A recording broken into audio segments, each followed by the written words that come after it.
Untuk kesempatan yang telah diberikan kepada saya dalam hal ini untuk bisa berbagi mengenai ilmu yang saya miliki selama ini, bagaimana untuk meningkatkan kinerja dari para konsultan terapi herbal PT Natri Fresh.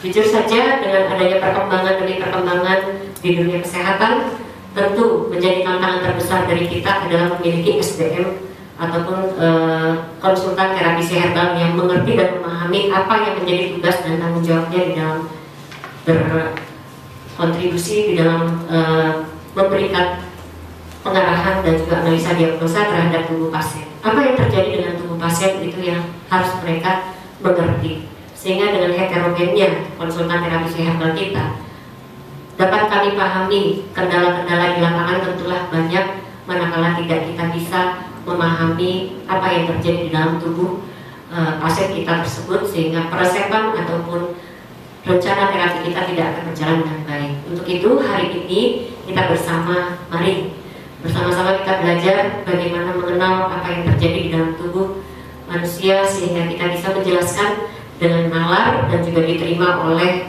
pasien-pasien kita nantinya. Efeknya adalah bahwa ini akan menghasilkan pemulihan yang holistik terpadu karena kita mengerti apa yang akan kita lakukan. Nah, untuk itu, untuk memiliki SDM yang bertanggung jawab karena berhubungan dengan tubuh manusia, tentu harus dimulai dengan dalam dirinya sendiri punya rasa empati dan juga kepedulian dan juga kinerja secara profesional. Mari kita mulai dengan membacakan janji hati. Janji hati. Saya berusaha menjadi orang yang punya pola pikir positif dan penuh kreatif. Saya berusaha mengikuti setiap sesi pelatihan secara serius dan menerapkannya dalam kehidupan sehari-hari. Saya berusaha untuk lebih baik setiap harinya dan memperlakukan orang lain seperti apa yang saya harap diperlakukan. Saya berusaha mempertahankan fokus saya untuk sukses dan bahagia. Saya harus bisa membagikan apa yang saya miliki dalam bentuk ilmu, ide, motivasi, tenaga, waktu, senyum bagi kebaikan sesama. Saya harus bisa memaafkan dan mengasihi orang sekitar dengan lebih tulus. Janji hati ini saya lakukan dengan segala keikhlasan demi masa depan yang lebih baik, lebih sehat, lebih berkah, dan lebih bahagia.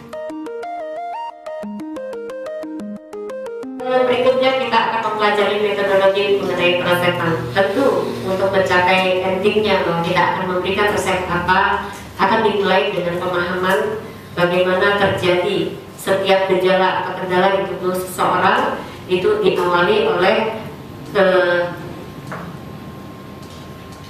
kepastian mengenai teori 5 unsur dan psikosomatis. Dasar dari semua konsep untuk membawa keperesepan adalah bahwa teori 5 unsur adalah dasar dari TCM, Traditional Chinese Medicine, di mana teori dasar ini juga digunakan oleh para akupunturis dan juga para terapis.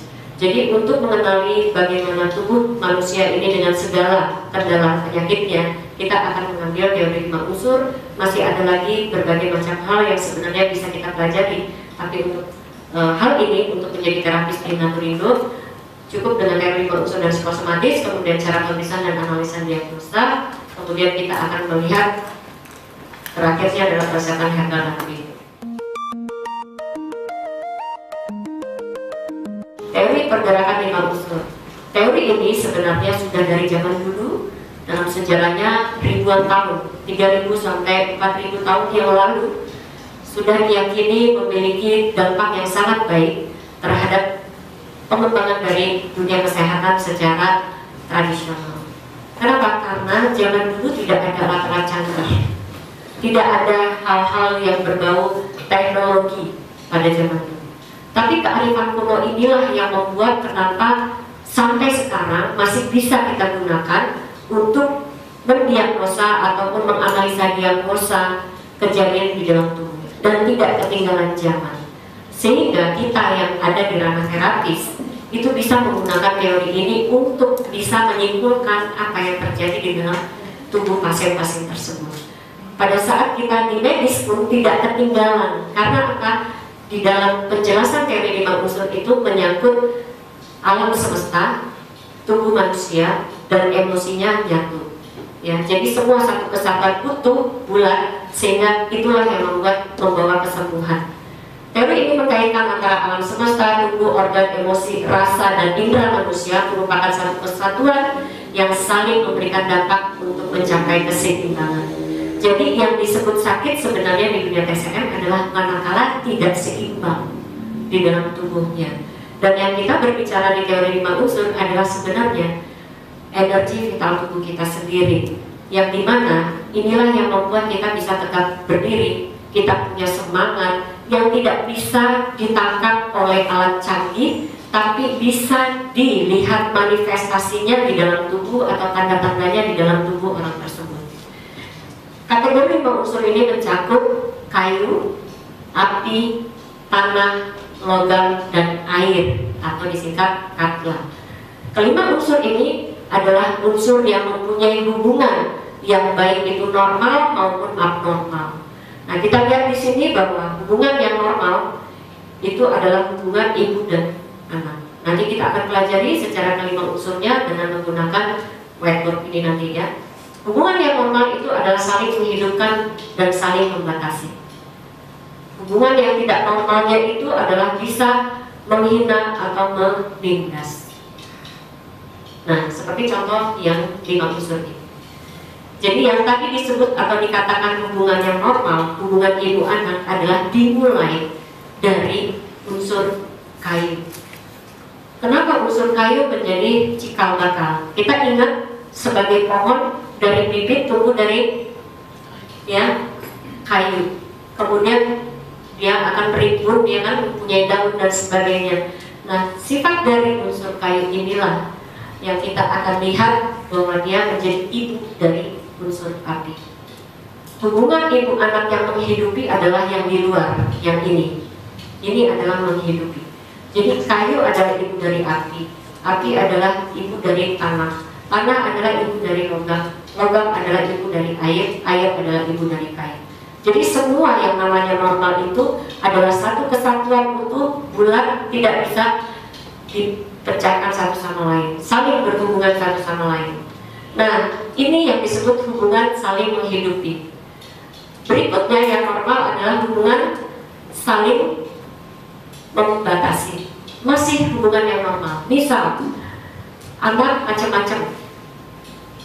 Di situ kita lihat anak merasanya tidak dihargai, dia akan punya pola tingkah. Nah, pada saat anak punya pola tingkah, disitulah kita lihat ya, tanah akhirnya membatasi kayu.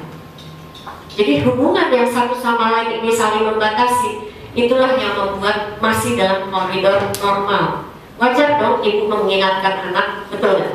Wajar nggak kalau anak dalam hal ini merasa bahwa ibunya mengingatkan? Jadi hubungan yang normal dari sebuah siklus alur 5 unsur adalah bahwa pada saat menghidupi itu adalah di luar, begitu ke dalam dia hubungannya adalah saling membatasi.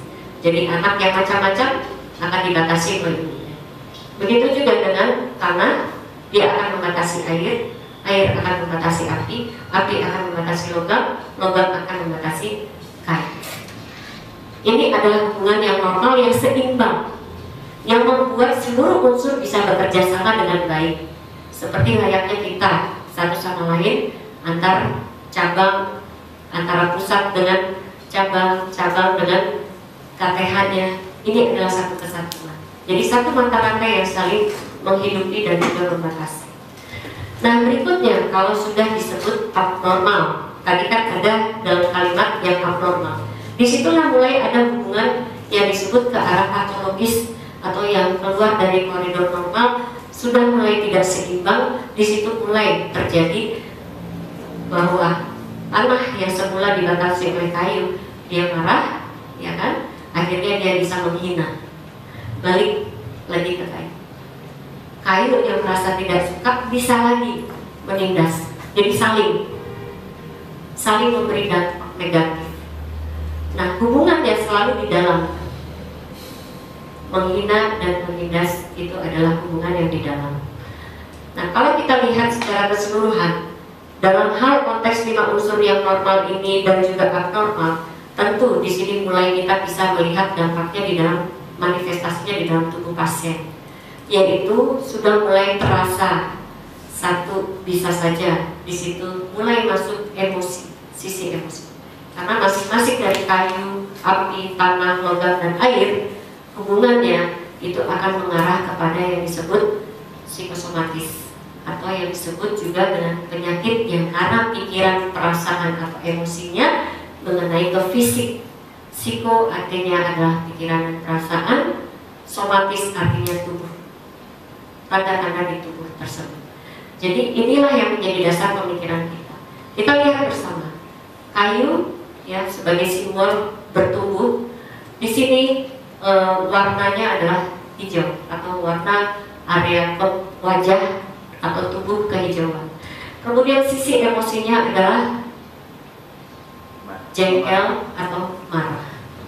Kemudian jaringan tubuh yang terkena adalah tengah. Jadi hal-hal apa yang membuat kita bisa melihat dan mengenali 5 unsur? Ya, saya gambarkan ya agar lebih paham. Jadi kembali lagi, tadi 5 unsur adalah satu kesatuan utuh. Ya, di sini ada kayu, di sini api, di sini ada tanah, di sini ada logam, dan di sini ada air. Kita lihat bersama. Tadi disebutkan di sini unsur kayu. Di dalam unsur kayu, ya, itu ada organ-organ tubuh yang kita bisa mengaplikasikannya untuk nantinya ke arah mana herbal yang akan kita berikan dengan manifestasi tubuh tersebut. Unsur kayu mewakili organ liver di dalam, yang organ padat, kemudian organ kandung empedu. Kemudian di unsur api kita lihat di sini ada jantung, kemudian usus kecil.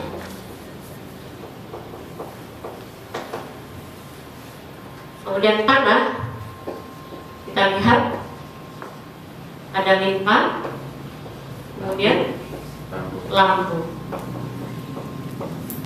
Jadi perwakilan dari kelima unsur ini adalah organ tubuhnya apa. Kemudian logam,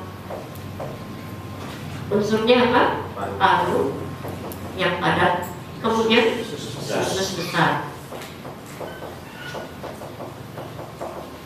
Kemudian kita lihat di sini air, ya, organ padatnya ginjal, organ rongganya kantung kemih. Nah, konsep ibu anak adalah tadi sudah jelas ya. Kemudian yang membatasi itu seperti bintang segi 5.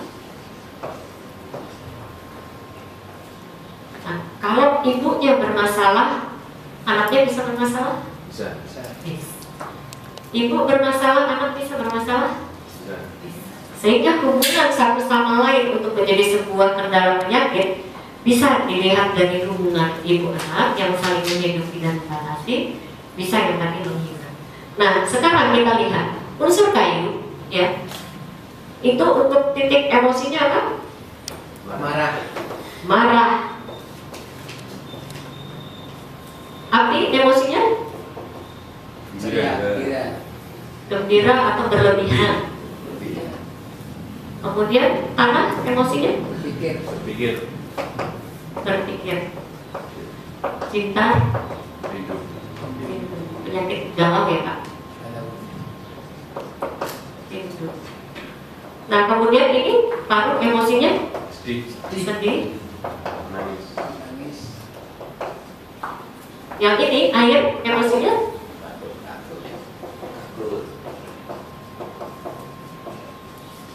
nah coba kita perhatikan, bukankah ini semua ada baik orang sakit maupun tidak sakit? Kemudian dulu ditambah lagi dengan selain emosi angin. Apa? Berarti angin, betul? Betul? Unsur angin itu kebanyakan apa? Rasanya. Ayo. Jika orang itu merasa tidak seimbang, pasti sudah terlibat unsur liver di dalam unsur kayu. Nah, kemudian di sini panas,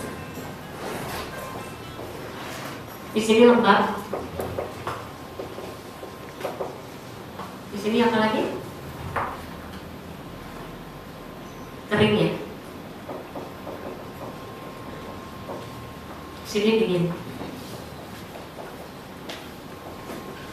Jadi hal-hal yang istilahnya kita lihat bersama, keterlibatan antara cuaca, kemudian tubuh manusia dan juga emosinya ternyata mempengaruhi perubahan ketidakseimbangan energi vital di dalam tubuhnya.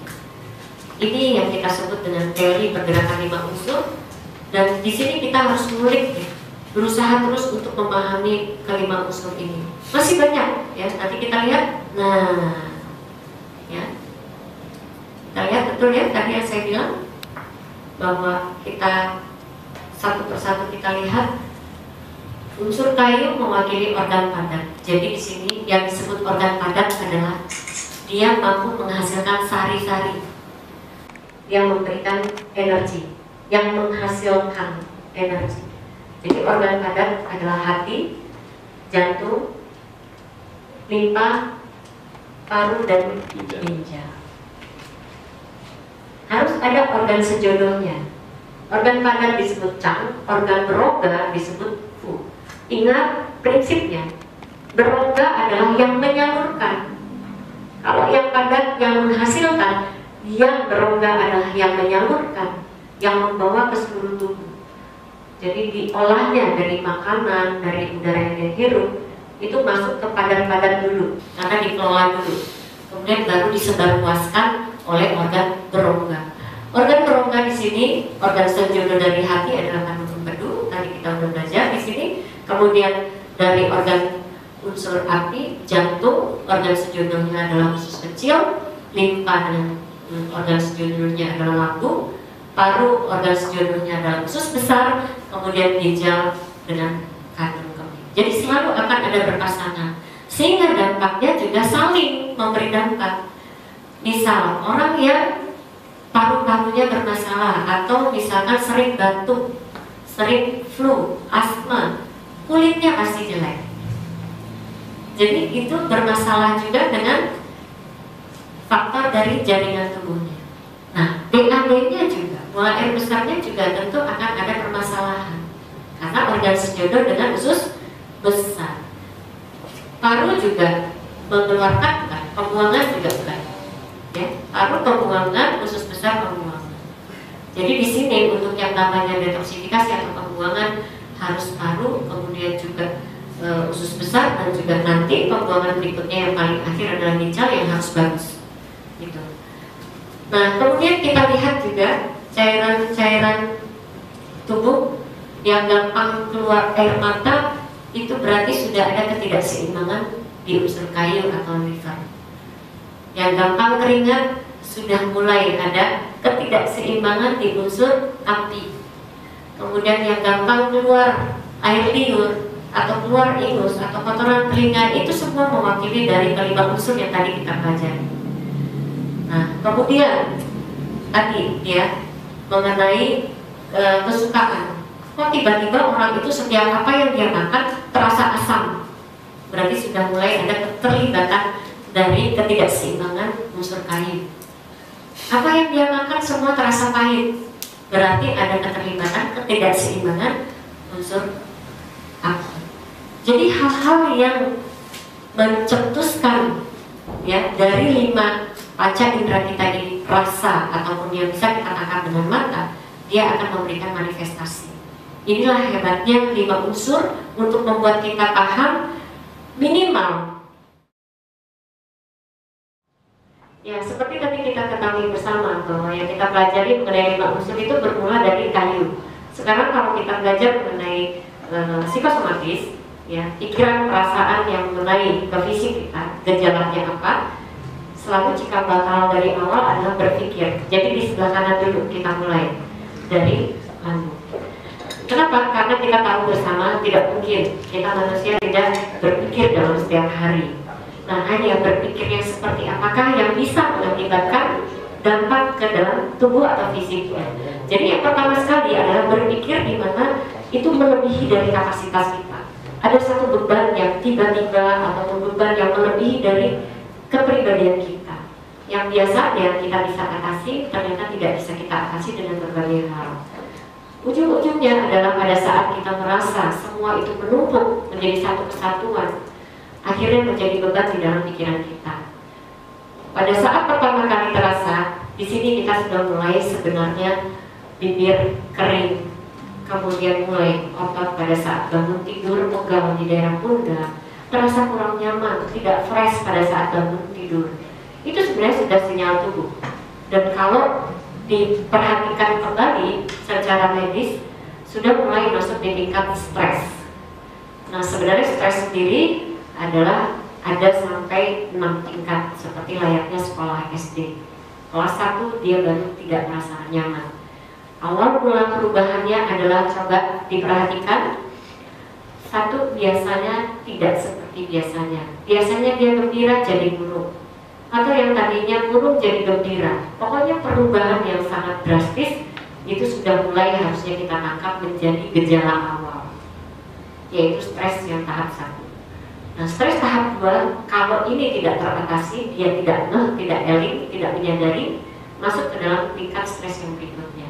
Disitulah mulai terjadi manifestasi-manifestasi dari si tubuh untuk mempertahankan supaya orang tersebut bisa kuat berdiri atau melakukan aktivitas.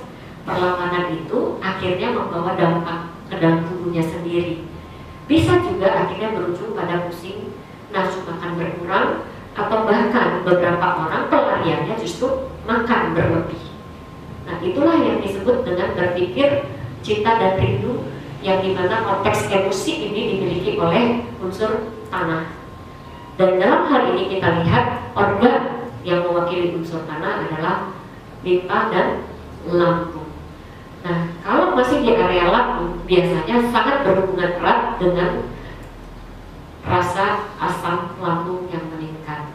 Ada nyesek di dada, ada pusing, ada doyong, oleng, dan sebagainya.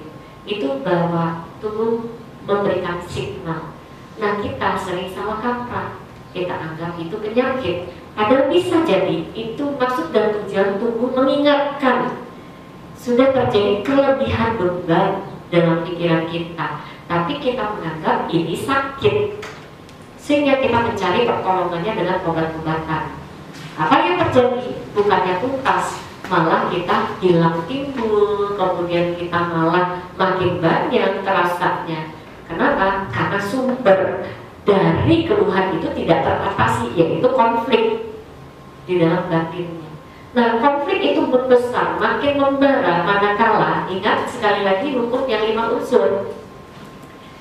anaknya berulah, tentu sudah mulai sang ibu membatasi. Karena dia merasa dibatasi, tentu akan ada perlawanan. Sehingga di sini kita lihat mulai timbul rasa jengkel, emosi. Jengkel itu bisa kita ungkapkan ataupun tidak, karena ada berbagai kepribadian. Dia bisa kuat, nggak bisa kelihatan di depan orang, tapi di situ kita bisa lihat bahwa dia tidak mampu mengatasinya. Dengan manifestasi tubuhnya adalah sendinya mulai terasa linu-linu, nyeri, nyut-nyutan, kemudian mau diangkat seret, mau bangun dari jongkok atau sholat atau sembahyang dengan posisi tertentu sakit atau nyut-nyutan di ujung-ujung jari-jari tangan dan kaki. Jadi banyak hal manifestasi nyeri sendi yang kita anggap sebagai penyakit rematik ataupun asam urat, ternyata dipicu oleh sebuah emosi kejengkelan pun bisa. Karena beberapa bukti pasien-pasien kita manakala bisa mengelola emosi jengkel dan marahnya, ternyata bisa sembuh dari asam uratnya ataupun rematiknya. Dan itu juga menyangkut karena faktor sudah mulai ada emosi yang masuk di dalam kendala kesehatannya, yang dia anggap bahwa dia sakit, padahal ternyata campur tangan dari faktor emosi yang paling besar. Nah, kemudian selain mempengaruhi sendi dan tendon, ada yang lebih spesifik untuk wanita di dalam ketidakharmonisan unsur kayu ini, yaitu gangguan haid. Pada seorang wanita dengan adanya gangguan haid, berarti di sini ketidakseimbangan dari unsur kayu atau liver ataupun kandung empedunya sudah mulai terjadi. Jadi bukan berarti bahwa haid itu hanya kalau di kita medis memang ada unsur dari metabolisme ataupun hormonalnya. Tapi kalau di sisi emosional atau TCM, di mana banyak erat kaitan dengan emosi marah atau jengkel terhadap dirinya ataupun lingkungan sekitarnya, juga bisa mempengaruhi gangguan dari haid. Gangguan haid itu macam-macam. Ada yang tidak haid, ada yang nyeri haid, ada yang haidnya sedikit, ya, atau berlebihan haidnya. Jadi termasuk dalam gangguan haid. Nah, kemudian kita lihat di sini bahwa pada saat emosi marahnya tidak terkendali karena liver ataupun kandung empedu adalah unsur kayu, ibu dari unsur api, otomatis ibunya marah, dia bisa membakar api jantung. Sehingga di dalam hal ini mulai manifestasi perlawanan dari tubuhnya untuk bisa menyeimbangkan, sekali lagi menyeimbangkan supaya dia bisa beraktivitas, akhirnya berdampak pada mulai terjadi lebam-lebam. Mudah sekali orang itu biru, kalau orang dulu bilangnya kayak diculik setannya. Nah, kemudian juga nggak terbentur, nggak ada apapun, biru. Atau gampang sekali berkeringat, keringat berlebihan, entah di telapak tangan, entah itu di telapak tangan dan kaki. Kemudian mulai di sini jantungnya berdetak lebih keras. Di sini terjadi sebuah emosi yang berlebihan semuanya. Kalau dia senang-senangnya berlebihan, kalau dia marah-marahnya berlebihan. Jadi semua yang berlebihan itu letaknya pada unsur api. Dan pada saat itu kita bisa melihat sebagai terapis ataupun konsultan terapis herbal, kita coba memperlihatkan bahwa ujung lidah dari pasien tersebut merah atau tidak. Manifestasi dari ujung lidah yang merah menunjukkan api jantung sudah mulai berkobar di sana, dan mempengaruhi juga akhirnya karena api, ya kan, panas, otomatis aliran darah naik enggak, tensi bisa naik, betul kan? Semua naik, meningkat. Jadi dari atas kelihatannya leher ke atas itu merah, wajah orang tersebut juga bisa. Kemudian juga kita lihat di sini jantung berdetak lebih kencang, wajar ya, karena pada saat emosi semua meningkat, termasuk kecemasannya meningkat. Kok detak saya begini ya? Akhirnya cemasnya meningkat, otomatis memberi tingkatan dari tensi 30 poin dari biasanya. Misalkan dia biasa 120 bisa jadi 150 pada saat terjadi api jantung ataupun emosi tadi. Walaupun di sini emosinya gembira, tapi kita lihat ada yang berlebihan di dalamnya. Kemudian mulai gampang mimpi, dan di sini sudah mulai sangat alot dia meyakini bahwa dia sakit. Sudah mulai masuk ke rumah pikirannya. Jadi dia merasakan tubuhnya memang harus divonis sakit. Sehingga dia mencari terus sakit apa saya, bertanya terus orangnya di sini. Karena sudah masuk ke dalam alam pikiran sadarnya dia. Jadi bawah sadarnya dia sudah terkena, sehingga untuk membuat pasien seperti ini merasa lebih nyaman, kita harus bisa menetralisir area ini ya dengan menggunakan herbal kita. Kemudian kita lihat ya, jantung bisa membatasi paru. Pada saat semua berkorban, karena ibu dari, kembali lagi, api unsurnya ya, ibu dari tanah, lambung, tentu ini memberi dampak juga nggak ke lambung? Memberi dampak juga nggak ke lambung? Memberi ya, memberi dampak. Nah, saling memberi dampak inilah yang membuat kita bisa melihat bahwa pada saat semua berlebih, beban nggak ke lambung? Asam lambung meningkat lagi nggak? Saling memberi dampak. Dan parahnya secara organ, letaknya jantung dengan lambung berdekatan, sehingga hampir beda tipis antara sakit jantung dengan sakit lambung. Itu yang membuat mereka makin terkuras emosinya. Kenapa? Ketakutan, khawatir. Karena kok detaknya nggak biasanya ya, sampai kerasa di luar biasanya. Nah, kemudian kita lihat karena ya ibunya sakit, anaknya bisa sakit nggak? Sakit. Akhirnya baik dari jantung paru ini bisa kena dampak, menindas, baik dari lambung bisa kena dampak juga kan? Kalau tadi kita bicara ya, ini ada garis batas, bicara mengenai sisi berpikir, kemudian marah dan juga gembira, semua berlebihan. Sifat yang di atas adalah sifat yang menunjukkan ekses atau kelebihan. Sehingga selalu yang sangat-sangat dirasa di tempat yang ini adalah nyeri. Nyeri apa aja. Sehingga herbal kita yang kita bisa masukkan yang berhubungan dengan nyeri itu bisa kita tambahkan di dalam konteks kita memberikan resep mana manifestasinya sesuai dengan organ yang terkena dan penambahannya adalah sesuai dengan nyeri yang dia rasakan. Nah, kemudian kalau sudah sampai di bawah ya, ini sudah mulai cenderung yang namanya dia defisien, low back. Karena unsur yang di bawah, logam dan air itu kan di bawah tanah ya kan? Sehingga ciri paling khas dari orang psikosomatis di area ini adalah menarik diri. Dia sudah malas keluar rumah, malas ngapa-ngapain, malas dandan kalau orang perempuan ya, kalau seorang wanita dia sudah malas apa adanya, seadanya, bahkan mau keluar kamar malas daripada keluar bersosialisasi. Jadi ciri paling khas menarik diri dari unsur dua yang di bawah ini adalah itu. Nah, kemudian kita lihat akibatnya apa? Emosinya mulai sedih ya. Tadi ada saja yang dipikirkan berhubungan dengan kesedihan. Mungkin ingat yang sudah meninggal, mungkin ingat akan dosa-dosanya, mungkin ingat akan kesedihannya yang sebenarnya tidak beralasan untuk yang realita hari ini.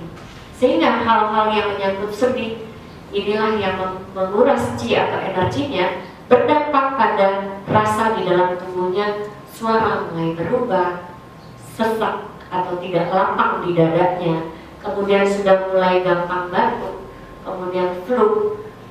Yang terakhir adalah yang biasanya berdampak karena organ sejodoh dengan usus besar, jadi dia sudah mulai BAB yang tidak teratur, atau bahkan diare, atau bahkan bisa saja konstipasi atau buang air besarnya itu jarang atau susah. Nah, ini adalah sebuah gambaran terjadi ketidakseimbangan di unsur logam, di mana di dalamnya unsur organ paru dan juga organ usus besar menjadi bagian dari manifestasi tersebut. Nah, kita lihat kembali lagi hubungan menghidupi ibu anak. Ibunya sakit, tentu dia akan mengajak anaknya juga.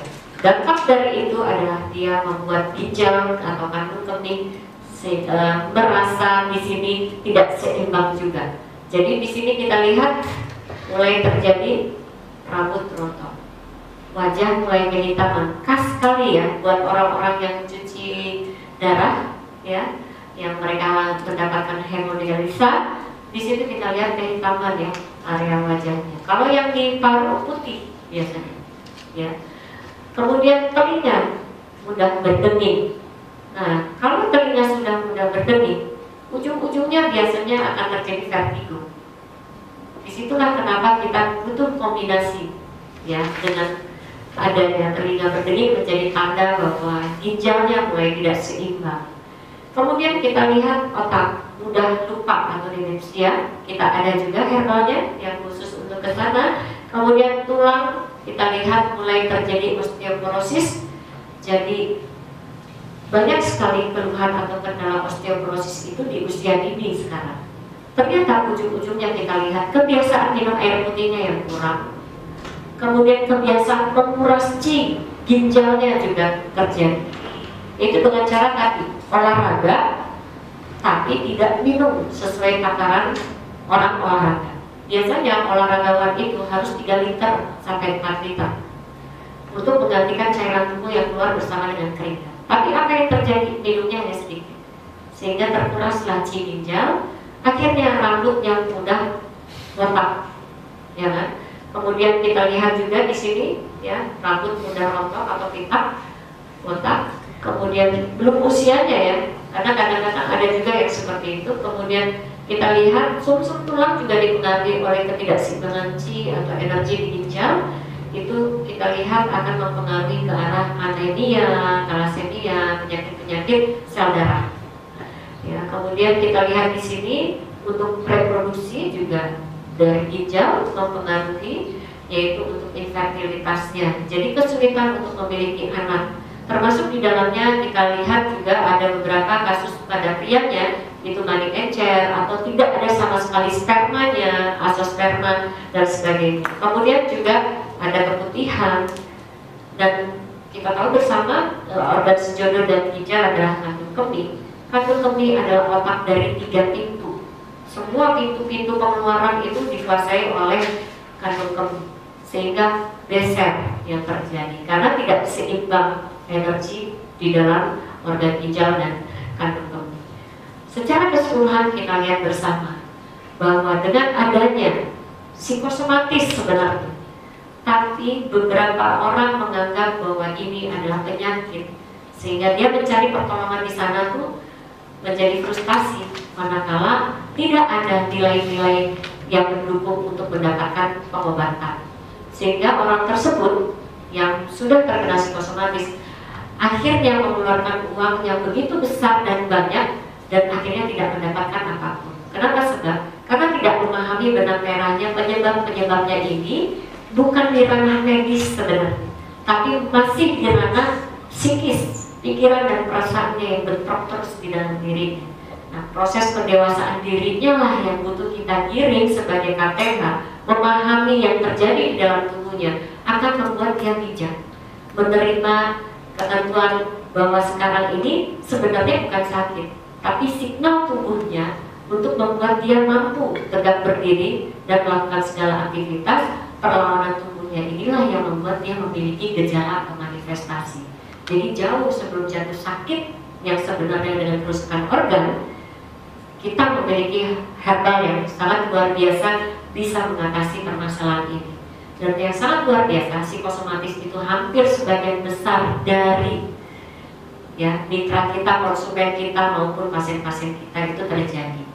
Jadi inilah yang membuat kenapa kita punya basic untuk menjelaskan, memahami pasien-pasien kita, membuat mereka paham sehingga mereka menyadari pentingnya mengkonsumsi herbal Naturindo itu dari awal, sehingga mencegah itu lebih baik daripada mengobatinya.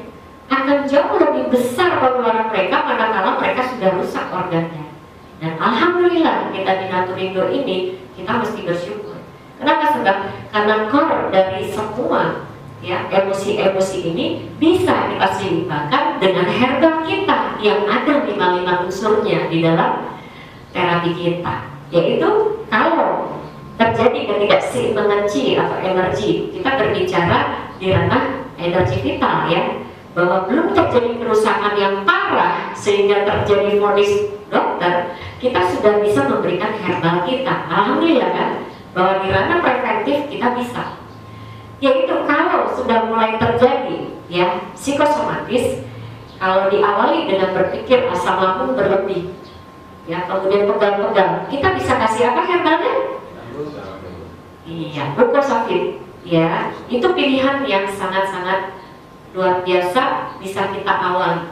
Nah, setelah Glucosamine, kita juga bisa lihat kalau memang dia emosi jengkelnya, sedih-sedihnya yang lebih bermasalah atau dominan, kita bisa gunakan hepatitis. Iya, hepatitis yang kita miliki juga menjadikan penyeimbang ya, dari organ liver dan kandung empedu. Jadi bukan berarti kita memvonis bahwa dia sakit liver, tidak. Tapi bahwa dengan menyeimbangkan ya di dalam sel organ-organnya akan terjadi kekuatan dalam hal emosinya. Sehingga pada saat dia mengkonsumsi herbal kita, menyeimbangkan di dalam organnya, membantu dia juga untuk memulihkan dari sisi emosionalnya. Kemudian kalau jantung, kita punya kardioverter ya, dan pada paru kita punya bronchivir, dan pada ginjal kita punya urinovir. Dan itulah yang membuat kenapa kita harus membuat semua pasien-pasien mengerti bahwa dengan adanya herbal yang kita berikan bukan berarti menunggu sakit, tapi kita bisa membuat mereka mencegah dari keparahan penyakit di kemudian hari. Karena lebih baik kita mencegah daripada mengobati. Dan seiring sejalan dengan pemerintah yang mencanangkan preventif dan promotif, itulah di awal kita sudah on the track di Naturindo. Tepuk tangan dong untuk Naturindo. Ya, itulah yang menjadi kebanggaan kita sebagai penyeru hidup sehat, bahwa kita ada untuk memberikan yang terbaik untuk pasien-pasien kita, bukan untuk membuat mereka menjadi ya orang-orang yang merugi, tapi orang-orang yang beruntung bertemu dengan kita karena dasar ilmu yang kita miliki. Kita bisa menjelaskan, menjembatani mereka, memahami diri mereka apa yang terjadi, dan akhirnya memberikan solusi yang terbaik dengan herbal yang terbaik, produk dalam negeri Naturindo Fresh.